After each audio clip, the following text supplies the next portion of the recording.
नमस्कार। आदर्श विद्या मंदिर कोलिया की ऑनलाइन क्लासेस में आप सभी का स्वागत, अभिनंदन। आज हम कर रहे हैं पाठ 7 बालक का स्वप्न।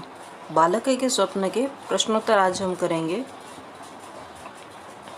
बालक के स्वप्न से हमें यह शिक्षा मिलती है कि मन में जो विचार आए, सुनहरे भविष्य को लेकर जो सपने आए, उनकी लोगों के सामने व्यर्थ चर्चा नहीं करनी चाहिए, बल्कि उन्हें पूरा करने के लिए एक योजनाबद्ध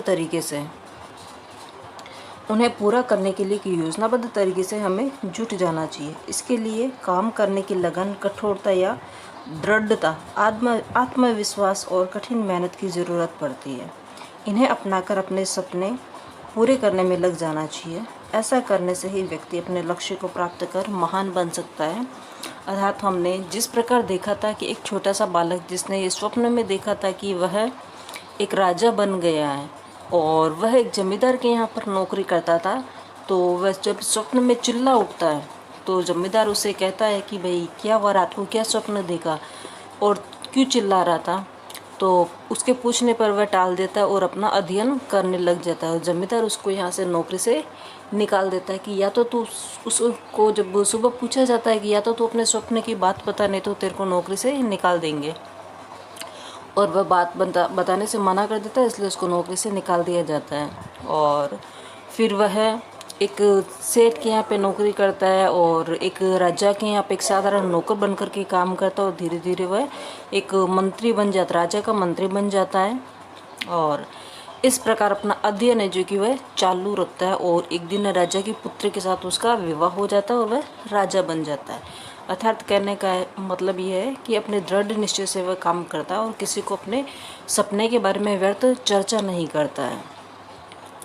तो हमें भी किसी अपना सपना पूरा करना होता है तो हमें उसकी व्यर्थ चर्चा न कर करके और कठिन मेहनत और परिश्रम करके उसको सच करने में लग जाना चाहिए। आइए इस पाठ के प्रश्नोत्तर करते हैं हम। हमारा पहला प्रश्न है, लड़के का स्वभाव कैसा था? तो इसका उत्तर हम लिखेंगे, लड़का धुन का पक्का और दृढ़ निश्चयी था। हमारा दूसरा प्रश्न है, जमींदार ने बालक से क्या कहा?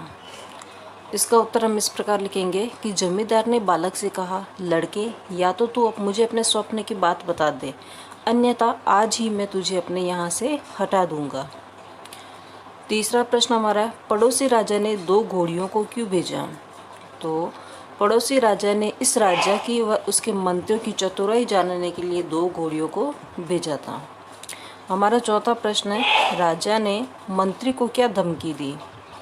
राजा ने मंत्री को धमकी दी कि या तो वह स्वप्न के बारे में उसे बताए, नहीं तो फिर दंड के लिए तैयार हो जाए। हमारा अगला प्रश्न है, राजा मंत्री से अपनी कन्या का विवाह क्यों करना चाहता था? तो मंत्री की सूझबूझ और चतुराई से प्रभावित होकर राजा उसे अपनी कन्या का विवाह करना चाहता था। हमारा छठा प्रश्न है, मंत्री को अपनी सूझबूझ और चतुराई का क्या लाभ हुआ? तो इसका उत्तर हम इस प्रकार लिखेंगे कि मंत्री की सूझबूझ और चतुराई से प्रभावित होकर पड़ोसी राजा ने अपनी कन्या का विवाह उससे कर दिया तथा अपना आधा राज्य भी उसे दे दिया।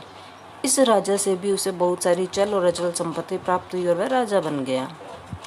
मंत्री राजा ने स्वप्न में क्या दृश्य देखा? तो इस प्रश्न का उत्तर हम इस प्रकार देंगे कि मंत्री राजा ने स्वप्न में देखा कि वह विशाल महल में सुसज्जित कक्ष में पलंग पर लेटा हुआ था और उसकी पत्नी उसके पास बैठी थी और कई नौकर जो कि उसकी सेवा में लगे हुए थे। हमारा अंतिम प्रश्न है, लड़के ने स्वप्न की बात सबको कब बताई? तो इसका उत्तर हम लिखेंगे, लड़के ने राजा बनने के बाद सबको अपने स्वप्न की बात बताई। अर्थात सपना पूरा होने के बाद ही उसने ये बात जो कि सबको बताई थी। तो इसी के साथ ही हमारा ये पाठ बालक का स्वप्न यहीं पे समाप्त होता है।